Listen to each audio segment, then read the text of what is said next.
एक तू सच्चा, तेरा नाम सच्चा, इतिहास के पन्ने, हमारा इतिहास हमें बताता है हमारे महापुरुषों ने इस पृथ्वी पर क्या क्या महान कार्य किए हैं। ये हरिद्वार प्रजापति दक्ष का साम्राज्य हुआ करता था। प्रजापति दक्ष ब्रह्मा के पुत्र थे। यहाँ उनका साम्राज्य था कनखल में। ये आप सामने देख रहे हैं, शिव अधजली सती को अपने हाथों में लिए हुए हैं और हमारी माताएं अपनी श्रद्धा का परिचय दे रही हैं, उनके ऊपर पैसे फेंक रही हैं किसी न किसी प्रकार अपनी श्रद्धा अर्पित कर रही हैं देवी सती और प्रभु शिव के प्रति। तो आप देखें, जहाँ पहले राजभवन हुआ करते थे उनको किस तरह से सुरक्षित रखा जाए, उसका एक विकल्प यही था कि वहाँ पूजा स्थल बना दिए जाए। प्रजापति का प्राचीन भवन, जहाँ पर यज्ञ हुआ था और देवी सती ने शिव से बहुत जिद की कि आप भी यज्ञ में चलिए, किंतु शिव का और प्रजापति दक्ष का विवाद था। ये इधर आप देखिए सामने दक्ष यज्ञ कुंड, यहाँ पर ये दिखाई दे रहा है। यहाँ पर ही प्रजापति दक्ष ने एक महान यज्ञ का आयोजन किया था, जिसमें बड़े बड़े देवताओं को, सप्तऋषियों को उन्होंने बुलाया। यहाँ तक कि विष्णु भी आए, किंतु उन्होंने शिव को आमंत्रित नहीं किया।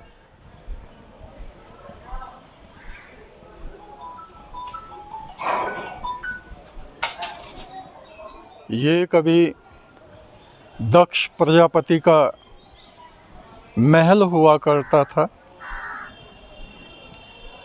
जहाँ उन्होंने यज्ञ किया था और देवी सती यहाँ पर भस्म हो गई थी। शिव ने बहुत मना किया था, सती जहाँ जाने में कल्याण ना हो वहाँ नहीं जाना चाहिए, किंतु सती ने शिव के वचन को नहीं माना, जिद करके यहाँ पर आ गई। अपमानित हुई, अपमान को सह नहीं पाई और हवन कुंड में कूद कर उन्होंने जान दे दी। फिर वीरभद्र ने यहाँ आकर के यज्ञ का विध्वंस किया, बहुत से देवताओं और ऋषियों को मार डाला। दक्ष प्रजापति का सर काट के यज्ञ कुंड में डाल दिया। अब आप देखें, हम गंगा जी के तट पर जा रहे हैं। बिल्कुल दक्ष महल से लगा हुआ, दक्ष मंदिर से लगा हुआ पतित पावनी गंगा का ये किनारा है। संभवतया यहीं पर आकर देवी सती स्नान, ध्यान, पूजन करती रही होंगी। उसी पावन गंगा के जल का स्पर्श करने हम जा रहे हैं। ओम गंगे तरण तारिणी नारायणी भवतारिणी नमोस्तुते। हमारे भारतवर्ष में नदियों में सबसे पावन गंगा जी की महिमा कही जाती है। ओम सर्वपितराय नमः, सर्वदेवाय नमः, पार ब्रह्म परमेश्वराय नमः। एक तू सच्चा, तेरा नाम सच्चा। सभी पितरगणों को शांति मिले, देवगणों को परमात्मा का प्रकाश मिले और हम मनुष्यों को तेज, बल, साहस, देवता बनने का और मोक्ष पाने का मार्ग प्राप्त होवे। इन्हीं कामनाओं के साथ ये आज का इतिहास हमने आपको बताया प्रजापति दक्ष का। परमेश्वर हमारे राष्ट्र में, हमारे देश में शिव जैसे महान देवताओं को भेजता रहे।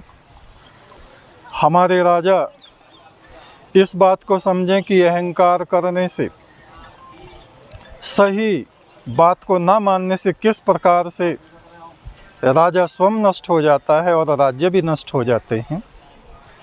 अतः जो जीवन में उचित है उसको स्वीकार करें, उसका पालन करें। बुराइयों से, अभिमान से, दूसरों का अपमान करने से बचें। प्रजापति दक्ष यदि शिव का अपमान ना करते, देवी सती का अपमान ना करते, तो उनका ना यज्ञ भंग होता, ना उनकी मृत्यु होती, ना उनका साम्राज्य ही नष्ट होता। परमेश्वर हमारे देश को सदा सुरक्षित रखे, हम नागरिकों को धर्म बुद्धि से युक्त करे, देवत्व हमें प्रदान करे। शुभमस्तु, शुभमस्तु। एक तू सच्चा, तेरा नाम सच्चा।